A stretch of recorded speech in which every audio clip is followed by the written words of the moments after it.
যখন সিংগায় ফু দেয়া হবে ফাইদাহুম মিনাল আজদাতি ইলা রাব্বিহিম ইয়ানসিলুন, মানুষগুলি কবর থেকে উঠে যাবে যে যেই অবস্থায় শায়িত হয়েছে ওই অবস্থায় উঠে রবের দিকে রওনা করতে শুরু করে। যদি আল্লাহর প্রকৃত ভালোবাসা দয়া না থাকতো আজকে সকালে হয়তোবা শুধু আমি হেদায়েতুল্লাহর নয়, আজকের এই জুমাতে হয়তোবা আমার জানাজা এবং আপনাদের অনেকের জানাজা অন্য কেউ পড়াতো।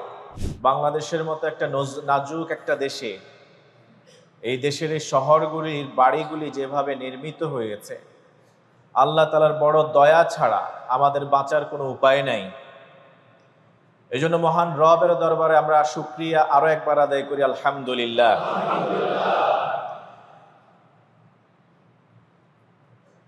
আল্লাহ তাআলা ভূমিকম্প কেন দেন এই বিষয়ে আমরা ইনশাআল্লাহ তাআলা আজকের আলোচনার শেষের দিকে কিছু কথা বলবার চেষ্টা করব। যখন আমার প্রিয় মুসল্লিগণ সবাই মসজিদে সমবেত হবেন তখন ইনশাআল্লাহ তাআলা। তার আগে আমরা আমাদের ধারাবাহিক আলোচনা চালিয়ে যেতে চাইব।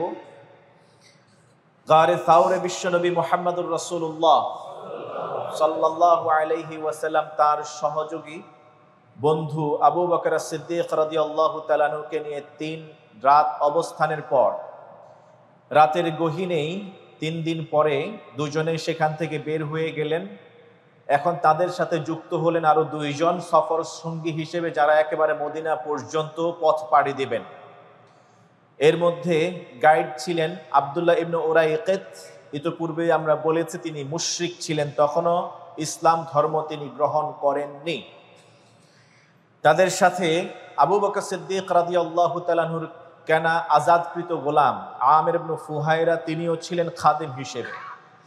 রাতের গহীনেই সকলের দৃষ্টি চক্ষুকে এড়িয়ে যাবার উদ্দেশ্যে তারা বের হয়ে গেলেন।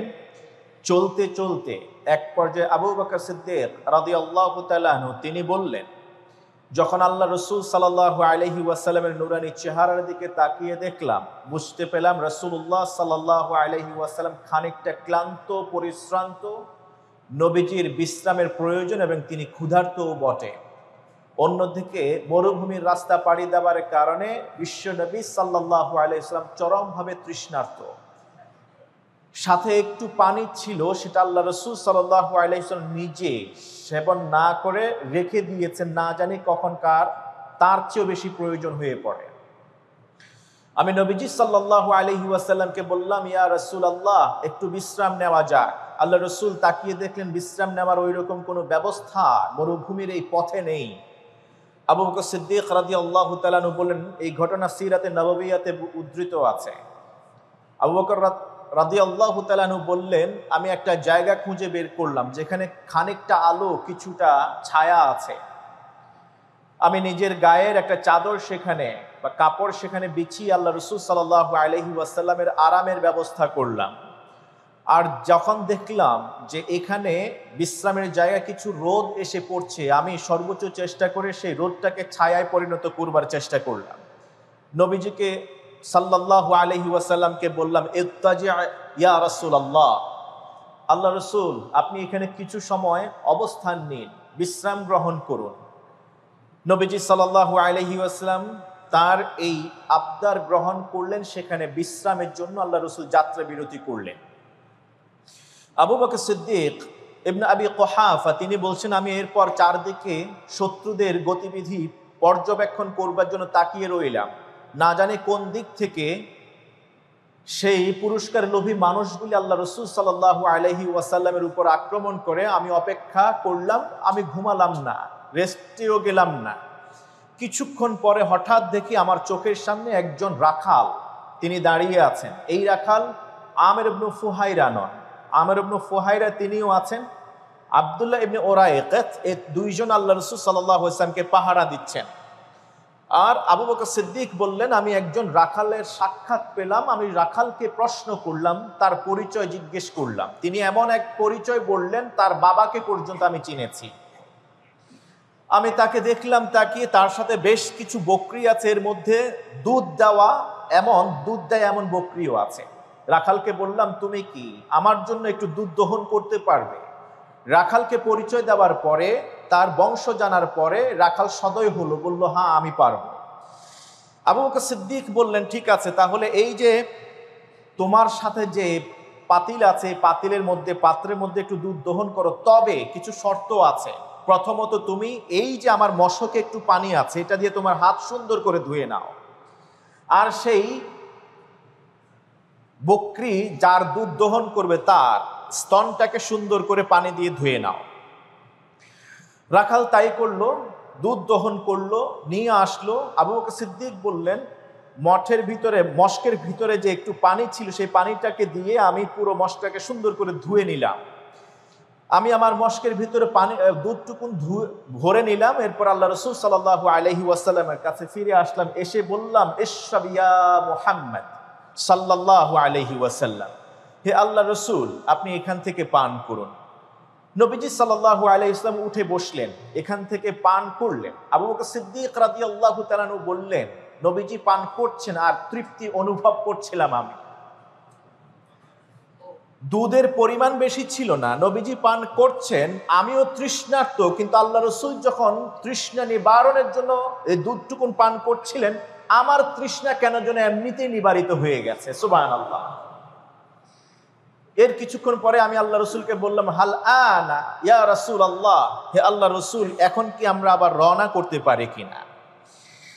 আবার রওনা শুরু করলেন, কিন্তু সরাসরি মক্কা থেকে মদিনার উদ্দেশ্যে না গিয়ে সেই উঁচু নিচু পথ ধরে, পাহাড়ি পথ অনুসরণ করে, সকলের শত্রুদের দৃষ্টির অগোচরে গিয়ে, দীর্ঘ পথ পাড়ি দিতে গিয়ে আবু বকর সিদ্দিক রাদিয়াল্লাহু তাআলা আনহু এবং আব্দুল্লাহ ইবনে উরাইকিতের পথ নির্দেশনায় নবীজি সাল্লাল্লাহু আলাইহি ওয়াসাল্লাম উপকূল অঞ্চল দিয়ে, সমুদ্রের পথ দিয়ে তিনি যাচ্ছিলেন। গারে সাউর থেকে মদিনায় মসজিদে কুবা পর্যন্ত যেতে আল্লাহ রসুল সাল্লাল্লাহু আলাইহি ওয়াসাল্লাম প্রায় 8 থেকে 9 দিন সময় লেগেছে। এই 8 থেকে 9 দিন তারা টানা হেঁটেছেন। এরপরে যেতে যেতে আরেকটি তাঁবু দেখতে পেলেন দূর থেকে। সেই তাঁবুতে বসবাস করতেন সৎ পূর্ণ চরিত্রা নারী উম্মে মা'বাদ, যিনি তখনও ইসলাম ধর্ম গ্রহণ করেননি। উম্মে মা'বাদ, সেখানে তার দুটি খিমা ছিল, ওই খিমাতে তাঁবু ছিল। একটা তাঁবুতে বেশ কিছু বকরি সেখানে তার ছিল, কিন্তু ওই সময় খাদ্যের অভাবে, পানির অভাবে পশুগুলি পর্যন্ত জীর্ণ শীর্ণ হয়ে গেল, দুর্বল, রোগাক্রান্ত হয়ে গেল। বিধায় পুরো পালের ভিতরে একটা পশুও ছিল না যে পশুটা দুধ দেবার উপক্রম, দুধ দিতে পারে, ওই সক্ষমতা কোনো পশুর ছিল না। তবে এই নারীর কিছু সচ্চরিত্র ছিল, গুণ ছিল। এই নারী দুধ দহন করার পর, বেচা কেনা করার পরে যতটুকুন উদ্বৃত্ত থাকতো ততটুকুন দিয়ে সে আতিথেয়তা করত। কোনো বর্ণনা এসছে সে সেখানে পথচারীদের জন্য তাঁবুর পাশে একটা ঘর করেছে, সেখান থেকে পথচারীরা আসলে, পথিকরা আসলে এখান থেকে খেজুর আর গোশত খাওয়াতো ফ্রিতে। অন্য বর্ণনা এসছে না, তিনি সেখান থেকে দুধ পান করাতেন, কিংবা প্রয়োজন যদি কারো হতো বকরি জবাই করতেন আর খেজুর তিনি বিক্রি করতেন। নবীজি মুহাম্মদুর রাসূলুল্লাহ সাল্লাল্লাহু আলাইহি ওয়াসাল্লাম যাত্রার মোড় ঘুরিয়ে দিলেন, বললেন, চলো ওই যে উম্মে মা'বাদ, তার সেই তাঁবু দেখা যাচ্ছে, সেখানে আমরা কিছু সময় অবস্থান নেব, চলো সেখানে কিছু কিনতে, খেতে পাওয়া যায় কিনা, আমরা খুবই ক্ষুধার্ত, ক্লান্ত হয়ে পড়েছি। নবীজি সাল্লাল্লাহু আলাইহি ওয়াসাল্লাম যেদিকে রওনা শুরু করলেন, বাকি তিনজনও তার পদাঙ্ক অনুসরণ করে তার পিছে পিছে অনুসৃত পথ অনুযায়ী উম্মে মা'বাদের তাঁবুতে গিয়ে হাজির। গিয়ে আল্লাহ রসুল নিজেই জিজ্ঞেস করলেন, উম্মে মা'বাদ, তোমার এখানে বিক্রি করার মতো গোশত আর খেজুর আছে কিনা? উম্মে মা'বাদ বললেন, না, আল্লাহর শপথ করে বলছি, আমাদের এখানে বিক্রি করার মতো কোনো গোশত কিংবা খেজুর নেই। নবীজি বললেন, তোমার এই বিশাল পাল, বকরির পালের মধ্যে দুধ দেওয়ার মতো কোনো বকরি কি আছে কিনা? উম্মে মা'বাদ বললেন, আপনি তাকায় দেখুন, একটা বকরিও নেই যে বকরিগুলি দুধ দিতে পারে। নবীজি সাল্লাল্লাহু আলাইহি ওয়াসাল্লাম খিমা বা তাঁবুর ভিতরে চার কোণে তাকালেন, মাঝখানেও তিনি নজর বুলাতে থাকলেন, কিন্তু কোথাও দুধ দেবে এইরকম কোনো বকরির সন্ধান তিনি পাননি। এক পর্যায়ে তিনি তাকায় দেখলেন, তাঁবুর এক কর্নারে গিয়ে দল থেকে আলাদা হওয়া একটা খুবই বয়স্ক, জীর্ণ শীর্ণ, দুর্বল আকৃতির একটা বকরি, সেটা একা অপেক্ষা করছে সেখানে। অনেকটা বলা চলে সে তার সব কার্যক্ষম হারিয়ে ফেলেছে, নষ্ট করেছে, এতটা দুর্বল। বিশ্বনবী সাল্লাল্লাহু আলাইহি ওয়াসাল্লাম উম্মে মা'বাদকেও বললেন, তোমার ওই বকরিটা কি দুধ দেয়? উম্মে মা'বাদ বললেন, আল্লাহর শপথ করে বলছি, এটা তো দুধ বহু আগে বন্ধ করে দিয়েছে। এইটাকে এখন তার পালের অন্যান্য পশুগুলো তাকে সাথে রাখে না, বিধায় এটা এখন আলাদাই থাকে, সে দল থেকে আলাদা। আপনি দেখতে পাচ্ছেন এটা কশ্চিনকালেও দুধ দেবে না, অন্যদেরটা হয়তো চেষ্টা করে দেখা যেতে পারে। নবীজি সাল্লাল্লাহু আলাইহি ওয়াসাল্লাম বললেন, তুমি কি আমাকে অনুমতি দেবে আমি এই পশুটার দুধ দহন করব? দালাইলুন নবুয়া ইমাম বাইহাকী রাহিমাহুল্লাহ এই ঘটনা তিনি নকল করেছেন এই গ্রন্থে। উম্মে মা'বাদ হেসে দিলেন, বললেন, আমি বুঝতে পারছি না, আপনি যদি পারেন আমার মা বাবা কুরবান হোক, আপনি কে আমি জানি না। চাক্ষুষ যেটা বাহ্যত দেখা যাচ্ছে যে বকরিটা কখনোই দুধ দেবে না, সেই বকরিটা থেকে আপনি দুধ দহন করবেন, এই অনুমতি চাচ্ছেন। এটা অনুমতি চাওয়ার কি আছে, আপনি শুরু করুন। নবীজি সাল্লাল্লাহু আলাইহি ওয়াসাল্লাম বকরিটাকে ডাক দিলেন, বকরিটা কাছে ঘনায় আসলেন। আসার পর আল্লাহ রাসূল সাল্লাল্লাহু আলাইহি ওয়াসাল্লাম তার ওলানে হাত রাখলেন। নুরানি হাত মোবারকের স্পর্শে ওলান সাথে সাথে দুধে ভরপুর হয়ে গেল।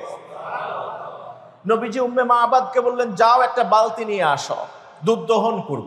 আল্লাহ রাসূল নিজের মোবারক হাতে দুধ দহন করলেন। অন্য বর্ণনা এসছে তার কোনো একজন, ওই বাকি তিনজনের কোনো একজনকে দুধ দহন করতে নির্দেশ দিলেন।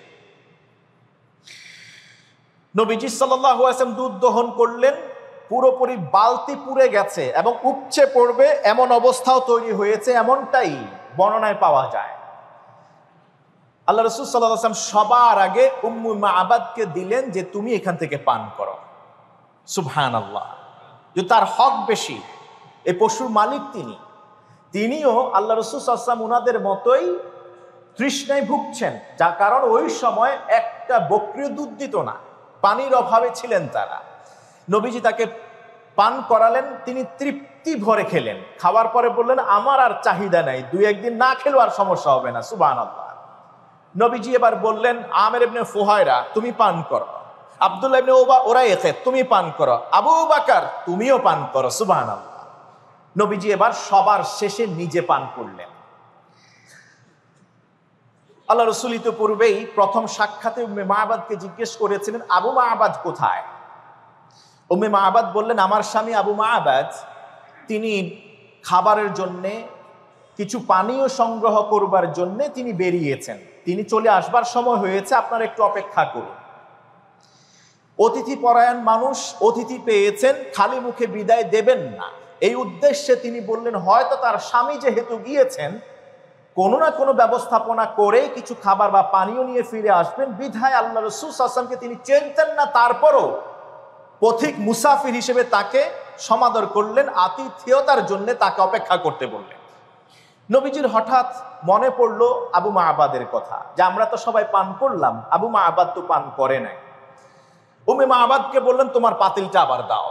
বিশ্বনবী আবার নিলেন, আবার পুরো এক বালতি দুধ দহন করলেন সেম বকরি থেকে, যেই বকরিটা অলরেডি রিজেক্টেড, যেই বকরিটা অলরেডি ওয়েটিং টু ডাই, মরে যাবার বয়সে গিয়ে উপনীত হয়েছে।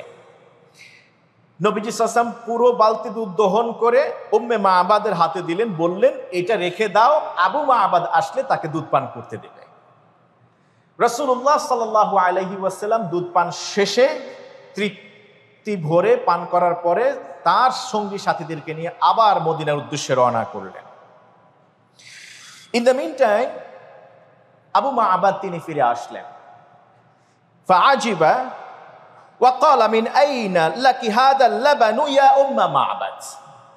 উম্মে মা'বাদ পাতিল ভর্তি দুধ উপচে পড়ছে, এত দুধ কোথা থেকে আসলো, কোথা থেকে তুমি পাইলে এটা? এটা অবাক করা কাণ্ড।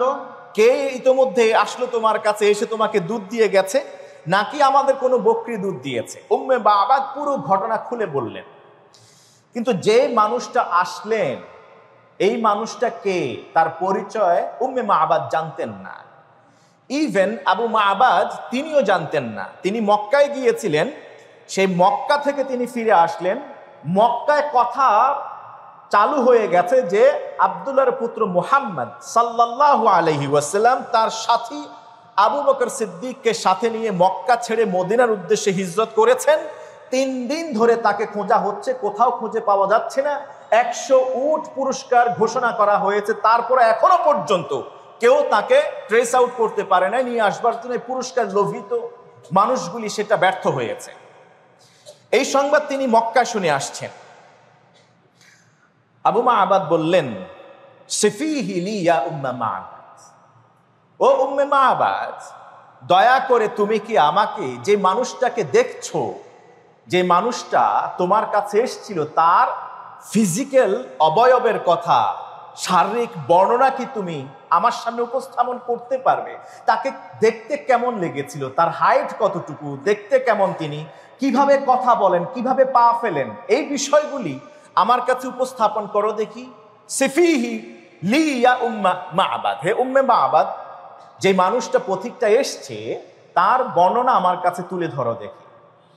ইসলামের ইতিহাসে বিশ্বনবী সাল্লাল্লাহু আলাইহি ওয়াসাল্লামের দৈহিক অবয়বের বর্ণনা, আল্লাহ রসুলের যে ফিজিক্যাল যে গঠন গড়ন, সৌন্দর্য, কথা বলার মাধুর্যতা, তার হাইট কতটুকু, তার ফিজিক্যাল স্ট্রেংথ কি, এই সব বিষয়ে যত বর্ণনা হাদিস এবং ইতিহাস গ্রন্থে এসছে, সবচেয়ে অথেন্টিক, সবচেয়ে জামে মানে সবচেয়ে সুন্দর ভাবে উপস্থাপন করেছিলেন সেই সৎকর্ম নারী উম্মে মাআবাদ, যিনি পরবর্তীতে ইসলাম ধর্ম গ্রহণ করেছেন। পরবর্তীতে বলতে আল্লাহ রসুল সাল্লাল্লাহু আলাইহি ওয়াসাল্লাম চলে যাওয়ার সময় উম্মে মাআবাদ দেখে অবাক হয়ে গেলেন। আল্লাহ রসুল তাকে যা বলেছিলেন তিনি তাই করেছিলেন, এবং এক পর্যায়ে বিশ্বনবীর হাতে আল্লাহ রসুল সাল্লাল্লাহু আলাইহি ওয়াসাল্লামের সামনেই উম্মে মাআবাদ ইসলাম ধর্ম গ্রহণ করেছিলেন। আবু মাআবাদ বললেন, যাকে দেখেছো তার বর্ণনা আমার কাছে তুলে ধরো। উম্মে মাআবাদ যত সুন্দর করে আল্লাহ রসুলের শারীরিক অবয়বের কথা বর্ণনা করেছেন, আমরা সারা জীবন চেষ্টা করলেও এমনটা পারবো না। তবে হাদিসে যতটুকুন এসছে ততটুকুন আমরা বলার চেষ্টা করি।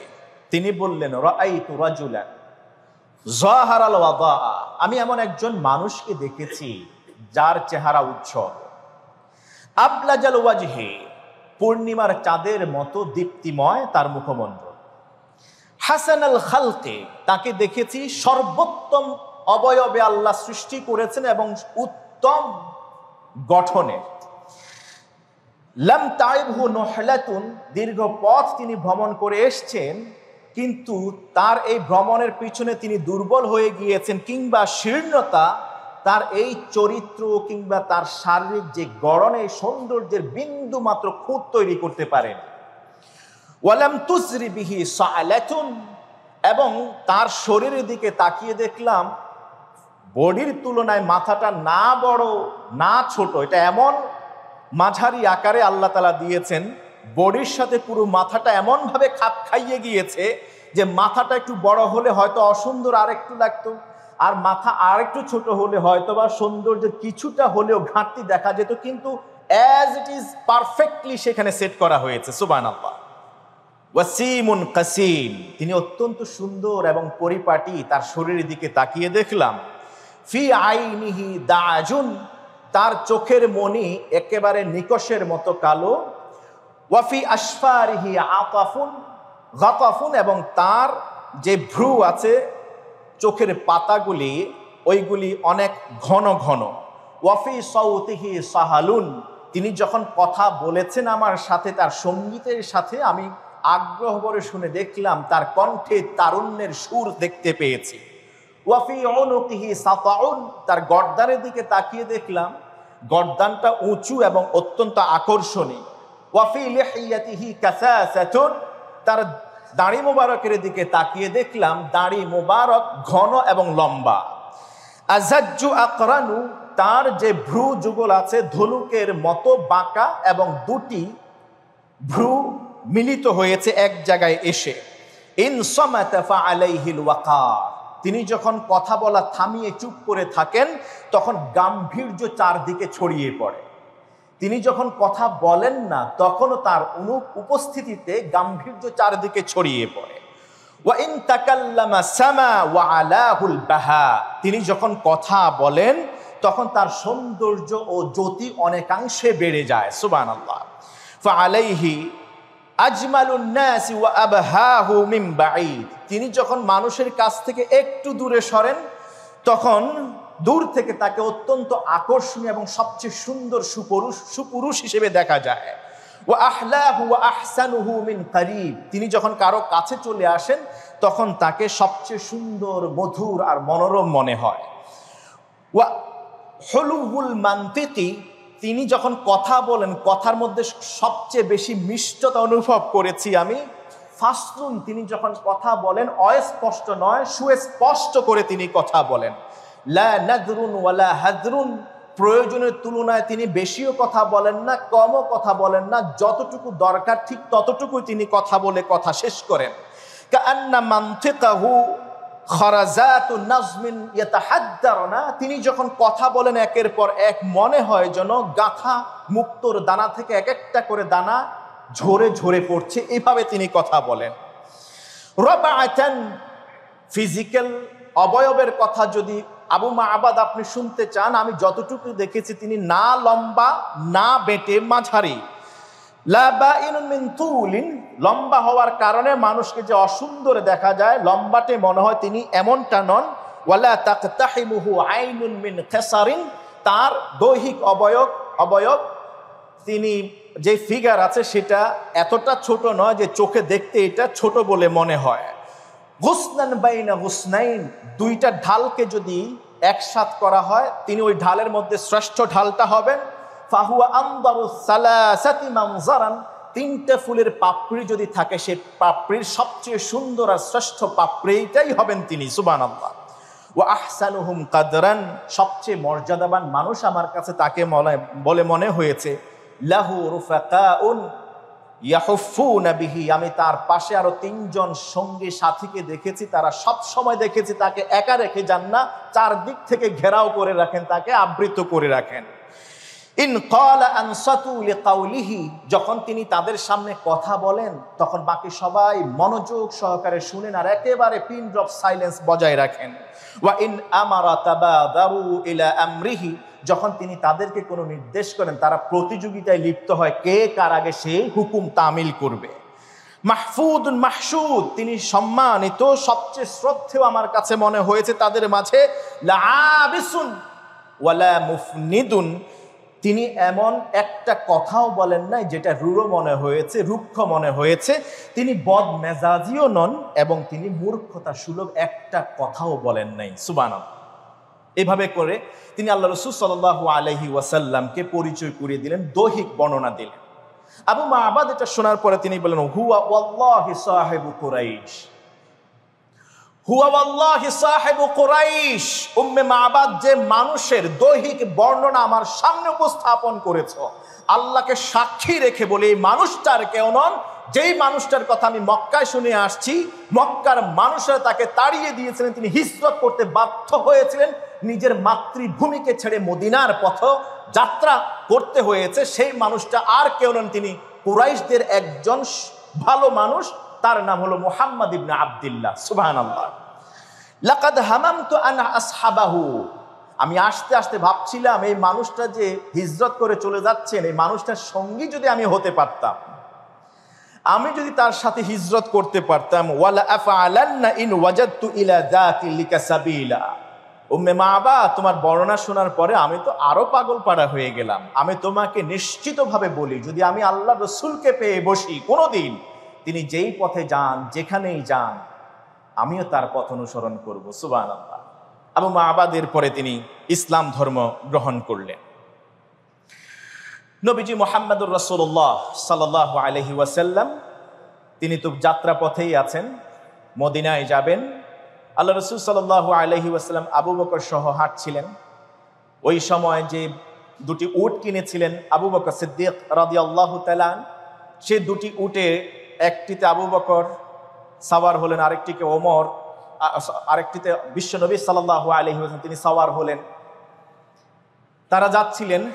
ইন দ্য মিন টাইম পিছনের দিকে ফিরে তাকায় দেখেন হঠাৎ করে এক তীর অথবা 2 তীর সমপরিমাণ দূরত্ব জায়গায় একজন মানুষ তাদেরকে অনুসরণ করছে এবং তার আরো দূরে আরো বেশ কিছু মানুষ আছে।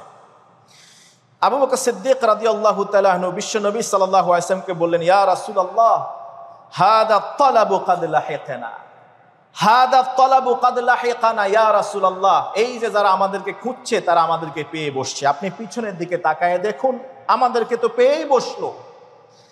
নবীজি ওই সময় আল্লাহর উপর সর্বোচ্চ তাওয়াক্কুলের বহিঃপ্রকাশ, এর অনন্য দৃষ্টান্ত নজির স্থাপন করলেন আর বললেন তার সেই ঐতিহাসিক কথার মাধ্যমে, লা তাহজান ইন্নাল্লাহা মা'ানা, লা তাহজান ইন্নাল্লাহা মা'ানা। আবু বকর, শঙ্কিত হইও না, আমাদের সাথে আরো একজন আছেন, আল্লাহ সুবহানাহু ওয়া তাআলা আমাদের সাথে আছেন।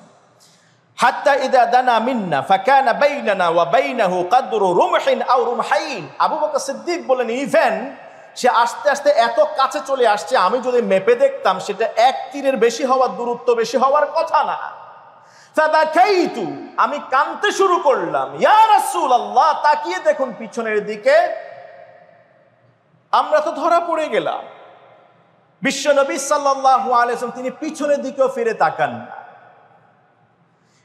সুরাকা ইবনু জুশম তিনি বললেন যে আমি তখন শুনছিলাম কি যেন গুনগুন আওয়াজ আমার কানে আসছে। একদিক থেকে আবু বকর তিনি হাউমাউ করে কাঁদছেন, তার কান্নার আওয়াজ আমার কানে আসছে।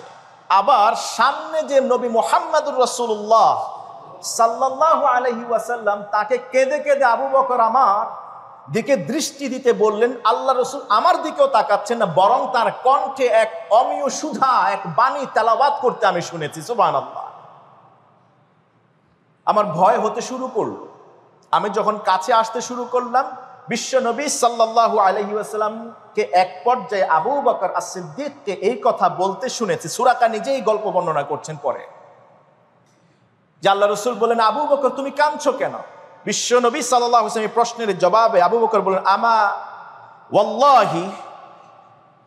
ওয়াল্লাহি মা আলা নাফসি আবকি ইয়া রাসূলুল্লাহ। ও আল্লাহর রাসূল, আল্লাহর শপথ করে বলি, আমি আমার নিজের জানের কারণে কাঁদতেছি না, বরং আমি কাঁদতেছি আপনার কথা চিন্তা করে, না জানি তারা আপনার কোনো ক্ষতি করে বসে, এই জন্য আমি কাঁদতেছি। আল্লাহ রাসূল সাল্লাল্লাহু আলাইহি ওয়াসাল্লাম বললেন, থামবে না, সামনের দিকে আগাতে শুরু করো। এক পর্যায়ে গিয়ে আবু বকর সিদ্দিক বলেন, ইয়া রাসূলুল্লাহ, আপনি একবার আল্লাহর কাছে কিছু বলেন না, আল্লাহ যেন আমাদেরকে রেহাই করেন, হেফাজত করেন। নবীজি আবার আবু বকর সিদ্দিক রাদিয়াল্লাহু তাআলা আনহুর এই প্রস্তাব মেনে নিলেন এবং আল্লাহ তাআলার কাছে দোয়া করলেন, আল্লাহুম্মা কফিনা, আল্লাহুম্মা কফিনাহু বিমা শি'তা। ও আল্লাহ, আপনার যেভাবে মন চায় আপনি আমাদেরকে রক্ষা করুন, সুরাকা যে আমাদেরকে ধাওয়া করছে সেটা থেকে আমাদেরকে হেফাজত করুন। কিভাবে করবেন আমার জানা নাই, এটা আপনি সিদ্ধান্ত নিন, আপনি এটাকে গ্রহণ করুন, আমাদেরকে হেফাজত করুন। সুরাকা বললেন, আল্লাহ রসুল এই দোয়া করতে দেরি, আমি তাকায় দেখলাম আমার ঘোড়ার সামনের 2টা পা জমিনের নিচে, বালির নিচে দেবে গেছে। আমি পড়ে গিয়েছি, এটাকে টেনে উঠালাম, আবার উঠেছি, আবার সামনে টেনে নিতে চাই, এটা সামনের দিকে যায় না, আবার উপরে উঠার পরে দেখলাম আবার পা দেবে গেছে। এভাবে 3 বার পর্যন্ত হলো। 4র্থবার আমি দেখলাম আমার ঘোড়ার পেট পর্যন্ত জমিন স্পর্শ করে ফেলেছে। আমি ওই পর্যায়ে বুঝলাম যে না, এটা মুহাম্মাদের কারসাজি ছাড়া আর কিছু হতে পারে না। তখনও তিনি ইসলাম ধর্ম গ্রহণ করেননি, তিনি এমনটাই বর্ণনা করেছে। তখন আমি মুহাম্মদ সাল্লাল্লাহু আলাইহি ওয়াসাল্লামকে ডেকে বললাম, ও মুহাম্মদ, এটা তুমি করেছো, তুমি ছাড়া কেউ না, তুমি মেহেরবানি করে আমাকে এই বিপদ থেকে বাঁচায় দাও। বিপদ এখন উল্টা দিকে চলে গেছে, যদি আমাকে বাঁচায় দাও, আমার পিছনে যারা তোমাকে অনুসরণ করবার জন্য আমাদের পদাঙ্ক অনুসরণ করছে, আমাদের পথ অনুসরণ করছে, আমি তাদেরকে বিভ্রান্ত করব, তারা অন্যদিকে চলে যাবে। আর এই যে আমার এখানে ধনুক আছে, এখান থেকে তীর বের করো, আমাকে প্রয়োজনে মেরে ফেলো, যদি আমি অন্যথা করে থাকি, ক্ষমতা তোমার হাতে। পাশাপাশি হলো আমার অমুক জায়গায় কিছু বকরি আছে, কিছু পশু আছে, সেখান থেকে তোমার যা মন চায় তুমি নিয়ে যেও, তারপরও আমাকে এখান থেকে উদ্ধার। নবীজি সাল্লাল্লাহু আলাইহি ওয়াসাল্লাম বললেন, তোমার ওইসব কোনো কিছুর আমার কোনো দরকার নাই, তবে আমি তোমাকে বলছি একটা শুভ সংবাদ, তোমার কি এটা ভালো লাগবে কিসরার বাদশার সেই বাদশাহী জামাটা তুমি যদি কোনোদিন তোমার গায়ে দাও, এটা কি তোমার ভালো লাগবে কিনা? কোথায় রয়েছে কি কিসরার বাদশাহ, তার জামে রাজকীয় পোশাক, সুরাকা পড়বে? অকল্পনীয় বিষয়। সুরাকা হেসে দিলেন, বললেন আমি এত কিছু এখন চাই না, আপনি আগে আমাকে এখান থেকে উদ্ধার করেন এবং আমার জানের নিরাপত্তার জন্য আপনি কিছু একটা লিখে দিন। সুবহানাল্লাহ। নবীজি সাল্লাল্লাহু আলাইহি ওয়াসাল্লাম নির্দেশ করলে আবু বকর সিদ্দিক রাদিয়াল্লাহু তাআলা আনহু সেখানে চামড়ার ভিতরে কিছু লিখে দিলেন তার জিম্মাদারির ব্যাপারে। এরপরে তিনি চলে গেলেন। আপনারা জানেন বিশ্বনবীর এই ভবিষ্যৎবাণী এটা বাস্তবে রূপ নিয়েছিল খলিফা ওমর ইবনে খাত্তাব রাদিয়াল্লাহু তাআলা আনহুর আমলে। আল্লাহ রাসূল এর মধ্যে মক্কা থেকে মদিনা হিজরতের পরে 10 বছর জীবিত ছিলেন। ওই ভবিষ্যৎবাণী ফুলফিল হয় নাই। আবু বকর সিদ্দিক খেলাফত অধিষ্ঠিত হলেন 2 বছর প্লাস, এরপরও ফুলফিল হয় নাই। ওমর ইবনে খাত্তাব রাদিয়াল্লাহু তাআলা আনহু খেলাফত অধিষ্ঠিত হওয়ার পর কিসরা বিজয়ের পরে ওমর ইবনে খাত্তাব রাদিয়াল্লাহু তাআলা আনহু তখন সুরাকাকে ডেকে সেই পোশাক পরিয়ে দিয়েছিলেন। তার মানে হলো বিশ্বনবীর ভবিষ্যৎবাণী এটা বাস্তবে রূপ দেওয়ার জন্য তাড়াহুড়ো করার কোনো প্রয়োজন নেই। তিনি যা ভবিষ্যৎবাণী করেছেন টুডে আর টুমরো, এটা ঘটবেই ঘটবে, এখানে কোনো সন্দেহ নাই। সুবহানাল্লাহ। সুরাকা চলে গেলেন। আল্লাহ রাসূল সাল্লাল্লাহু আলাইহি ওয়াসাল্লাম তিনি সেখান থেকে আস্তে আস্তে করে তার সাথীকে নিয়ে মসজিদে কুবাতে গেলেন। সেখানে প্রথম জুমা সালাত প্রতিষ্ঠা করলেন। আমরা ইনশাআল্লাহ তাআলা এখান থেকে পরে বাকি অংশ অন্য জুমাতে আমরা আলোচনা করব। বিশ্বনবীর ভবিষ্যৎবাণীর কথা আমরা বলছিলাম। বিশ্বনবীর ভবিষ্যৎবাণী যা তিনি করেছিলেন তা বাস্তবে মানুষ, একবিংশ শতাব্দীর মানুষ এবং কিয়ামতের আগ পর্যন্ত সবাই হাড়ে হাড়ে টের পাবে। আল্লাহ রাসূল সাল্লাল্লাহু আলাইহি ওয়াসাল্লামের উপরে যখন কোরআন নাজিল হলো, ইকতারাবাতিস সাআ ওয়ানশাক্কাল কামার, যখন তিনি চন্দ্রকে দ্বিখণ্ডিত করলেন, আরবের জাহেলরা যখন বলেছিল যে এমন কোন মুআজিজা যদি আপনি দেখাতে পারেন যেটা অবিশ্বাস্য, আমাদের সকলের ধরা ছোঁয়ার বাইরে, তাহলে আমরা আপনার উপর ঈমান আনয়ন করব। তিনি বললেন কি দেখতে চাও তোমরা? বললেন ওই যে চন্দ্র দেখা যাচ্ছে, সেখান পর্যন্ত পৌঁছাও না আমাদের সম্ভব নয়, কিন্তু আপাত দৃষ্টিতে বাহ্যিকভাবে এটা পরিপূর্ণ একটা চন্দ্র, অখণ্ডিত চন্দ্র, এটাকে যদি খণ্ডন করতে পারো, দুভাগ করে দিতে পারো, তাহলে আমরা ঈমান আনয়ন করব। নবীজি সাল্লাল্লাহু আলাইহি ওয়াসাল্লাম হাতের আঙ্গুল দিয়ে আল্লাহর নাম নিয়ে ইশারা করলেন, সাথে সাথে ওয়ানশাক্কাল কামার, চন্দ্র দ্বিখণ্ডিত হয়ে গেছে। সুবহানাল্লাহ। সূরা কামারের প্রথম কয়েকটা আয়াত আল্লাহ তাআলা নাজিল করলেন। ইকতারাবাতিস সাআ, চন্দ্র যখন দ্বিখণ্ডিত হয়ে গেছে, কিয়ামত ঘনিয়ে গেছে। কারণ কিয়ামতের সময় চন্দ্র, সূর্য, গ্রহ, নক্ষত্র সবকিছুই ছিন্ন ভিন্ন হয়ে যাবে। তারকারাজিগুলি ক্ষিপ্র গতিতে ছুটে পড়তে থাকবে, ঝরে ঝরে পড়ে যাবে। পাহাড়গুলি ধুনো তুলোর মতো উঠতে থাকবে, ধুনো তুলোর মতো উঠতে থাকবে। সমুদ্রের পানি আর সমুদ্রে থাকবে না, উদ্বেলিত হবে। ওয়াইদাল বিহারু ফুজ্জিরাত ওয়াইদাল কুবুরু বু'থিরাত, কবরগুলোকে ওই সময় উদ্বেলিত করা হবে। যখন সিংহায় ফু দেয়া হবে, ফাইদাহুম মিনাল আজদাতি ইলা রাব্বিহিম ইয়ানসিলুন, মানুষগুলি কবর থেকে উঠে যাবে যে যেই অবস্থায় শায়িত হয়েছে, ওই অবস্থায় উঠে রবের দিকে রওনা করতে শুরু করবে। কিন্তু তার আগে এটাকে বলা হয় নাফখুল বাস, এর আগে হবে নাফখুল ফাজা, নাফখুস সাক। 3টা ফু দেয়া হবে।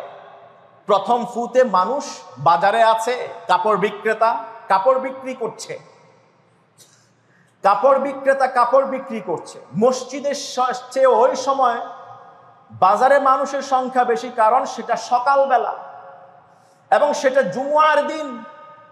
এই জুমুয়ার দিনে সকাল বেলায় হঠাৎ একটা আওয়াজ শুনবে, রাখাল তার পশুর কথা ভুলে যাবে, হঠাৎ করে কান উঁচিয়ে শুনবে কিসের আওয়াজ সে শুনেছে। দোকানি তার দোকানের ব্যবসা বন্ধ করে দিবে, বেচা কেনা ভুলে যাবে, কিসের আওয়াজ শুনেছে। সবাই ফাসাইতা মান ফিস সামা, সবাই ভীত বিহ্বল হয়ে পড়বে। কোত্থেকে আওয়াজ এসেছে, এই নিনাদ এসেছে। কিয়ামত সংঘটিত হবে। আমার রব বলছেন ইন্নাস সাআতা আতিয়াতু, ইন্নাস সাআতা আতিয়া, কিয়ামত অবশ্যম্ভাবেই আসবে।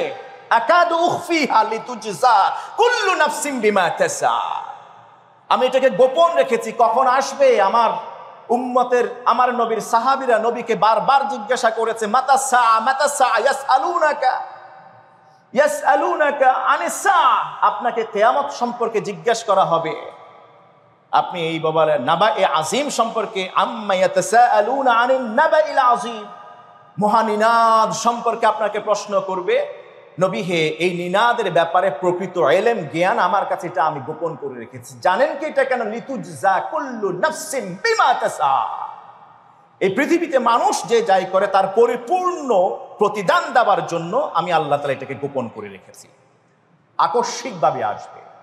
সকালে এরকম কিছুটা অনুভূত হয়েছে আমাদের 10:38 সময়, যদি আমি ভুল করে না থাকি। এটা শুধু বাংলাদেশ নয়, ভারতেও অনুভূত হয়েছে, পাকিস্তানে অনুভূত হয়েছে। অঞ্চল ভেদে এটা বেড়েছে কমেছে, কোথাও 5.5, কোথাও 5.7।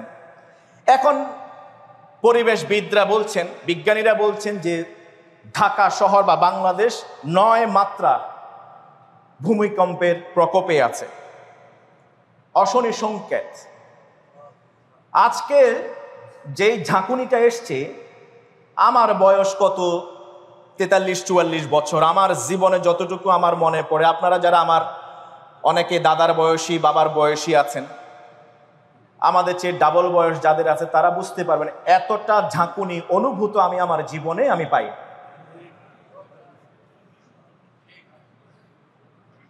ওই সময় আমি পড়ছিলাম, তাফসির পড়ছিলাম, আমার সন্তানরা ঘুমাচ্ছিলেন, আমার স্ত্রী পারিবারিক কাজে ব্যস্ত ছিলেন। ওই সময় সব স্টপ হয়ে গেছে। পরবর্তীতে ফেসবুকে তাকিয়ে দেখলাম সেখানে কাপড় বিক্রেতা তার কাপড় বিক্রি রেখে দোকান থেকে বেরিয়ে গেছে। সংবাদ পাঠক তার সংবাদ থামিয়ে দিয়েছে। সংবাদ পঠন যা পাঠ করছিল সেটা ছিল খেলার সংবাদ, কোনো একটা চ্যানেল, নাম বললাম না, সে সেটা থামিয়ে দিয়েছে। আলহামদুলিল্লাহ সেই সময় সেইটা অনুভব করার সাথে সাথে লা ইলাহা ইল্লাল্লাহ পড়েছে। ঈমানদারদের এটাই হওয়া উচিত। বিপদে স্মরণ করবে কাকে? আল্লাহ। কিন্তু দেখেন কিয়ামত এমন সময় জুমাবারে হবে, সকালের দিকে হবে, মানুষ সবাই স্ব কাজে ব্যস্ত থাকবে, আল্লাহকে ভুলে যাবে। ওই সময় এমন একটা আওয়াজ আসবে, ইদা সুলসিলাতিল আরদু সিলজালাহা, ওই দিন একটা মহাকম্পন হবে। আজকে কম্পনে হয়তো বা কিছুক্ষণ পরে অথবা আজকের দিনের মধ্যে ক্ষয়ক্ষতির কথা আমরা শুনতে পাবো। এর মধ্যে বেশ কিছু মানুষ ছাত্র সহকারে আহত হয়েছে। ঢাকা বিশ্ববিদ্যালয় মহসিন হল, আরো কয়েকটা হল উপর থেকে 4 তলা থেকে 3 তলা থেকে নিজের জীবন বাঁচানোর জন্য ঝুঁকি নিয়ে লাফ দিয়েছে, সেখানে আহত হয়েছে, কারো পা ভেঙেছে। এভাবে অনেকেই পুরান ঢাকায় দেখেছি বিল্ডিং দুটো একটা আরেকটার সাথে মিশে গেছে, কোনোটা ধসে গেছে, কোনোটা কাত হয়ে গেছে, বহু দেয়ালে ফাটল ধরেছে, বহু কোটি কোটি টাকার ক্ষয়ক্ষতি হয়েছে। কিন্তু আল্লাহ তাআলা 2-1 মানুষ হয়তোবা এইরকম জীবন বাঁচাতে গিয়ে শহীদ হয়েছেন যদি ঈমান থেকে থাকে। কিন্তু আল্লাহ তাআলা বড় আকারে কোনো বিপদ আমাদেরকে দেন নাই। যদি আল্লাহ তাআলা এটা অনুমতি দিতেন তাহলে ঢাকা শহরের কথা চিন্তা করে দেখেন, যারা নিজেদের জীবন বাঁচানোর জন্য 10 তলা 5 তলা 4 তলা থেকে নেমে বা লাফ দিয়ে ঝাঁপ দিয়ে দৌড়াদৌড়ি করছিলেন, রেস্কিউ করবার নিজেকে ওই রকম ওপেন স্পেস কোথাও আছে? আপনি নিচে গেলেও সেই বিল্ডিং যদি ধসে পড়ে সেখান থেকে বাঁচার কোনো সুযোগ নাই। মহান আল্লাহ সুবহানাহু ওয়া তাআলা বাংলাদেশের মানুষকে স্পেশালি কেয়ার করেন, আমার কাছে মনে হয় তাদেরকে বেশি ভালোবাসেন, এটাই আমার মনে হয়।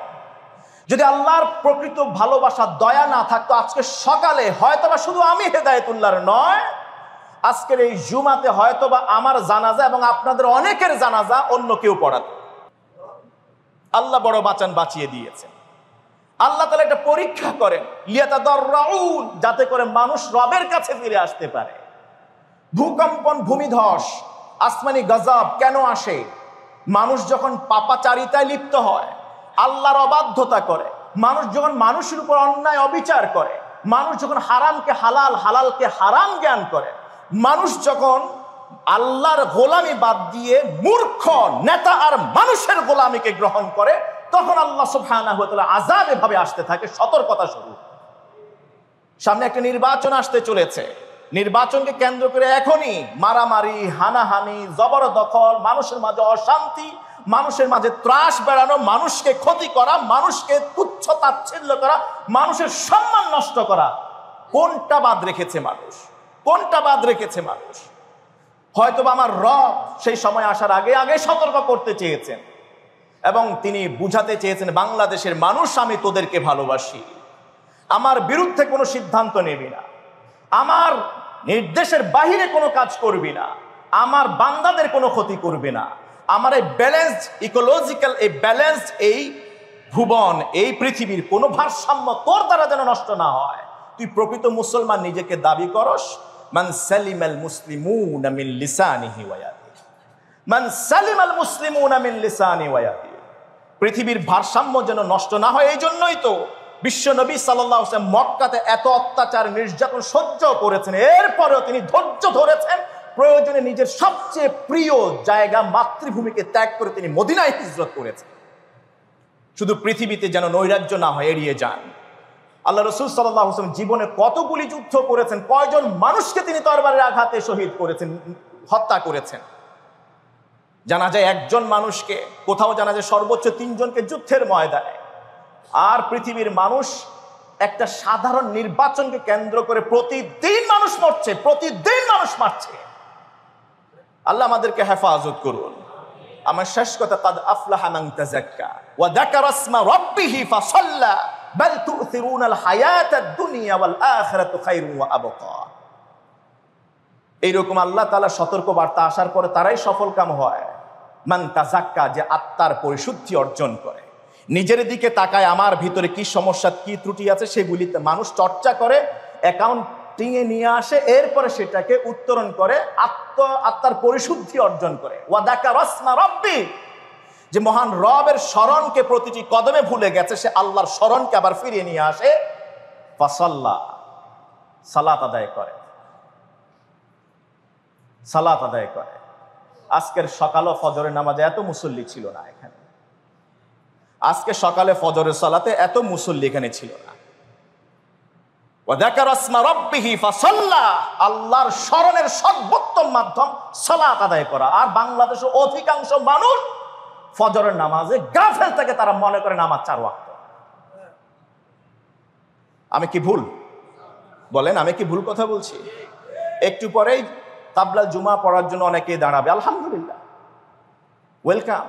কিন্তু তার আগে যে ফজরের 2 রাকাত ছুটে যাওয়া নামাজ পড়তে হয়, সেটা বেমালুম ভুলে গিয়েছে। হয়তো 2 রাকাত ফরজ সালাত অব্লিগেটরি ইবাদত ভুলে গিয়ে আমরা সুন্নাহ, কি বলা হয়, জুমার কাবলা জুমা পড়ার জন্য আমরা উঠে পড়ে লেগেছি, কিন্তু ওই 2 রাকাত সুন্নাহ ছেড়েই দিয়েছি।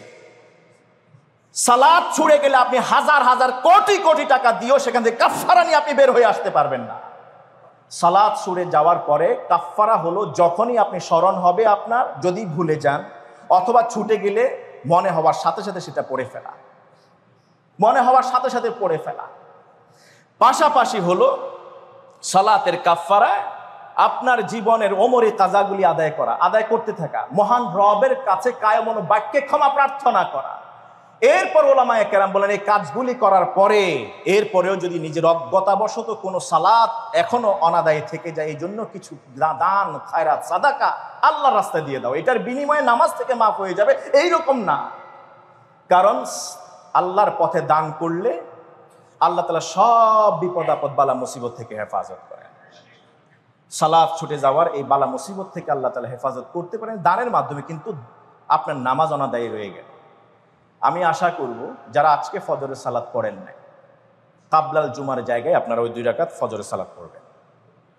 কে পড়েন না আমি হাত তুলতে বলবো না, আমি বলবো আল্লাহর ওয়াস্তে, আল্লাহর ওয়াস্তে যদি আজকে আমাদের ওই ঘটনা ঘটেই যেত, ওই 2 রাকাত সালাত পড়ার জন্য সারা জীবন আপনি কবরে শুয়ে শুয়ে কাঁদতেন আর আফসোস করতেন।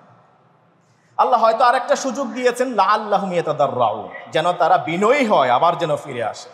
এই জন্য আসুন অন্যভাবে না নেই আমরা, আমরা দয়া করে মেহেরবানি করে 2 রাকাত সালাত আদায় করি। আর আজকে থেকে আমরা শপথ নেই আর কোনোদিন আমরা ফজরের সালাত বা অন্য কোনো সালাত আমরা ছেড়ে দেব না। আল্লাহ আমাদের বুঝে আমল করার তৌফিক দান করুন।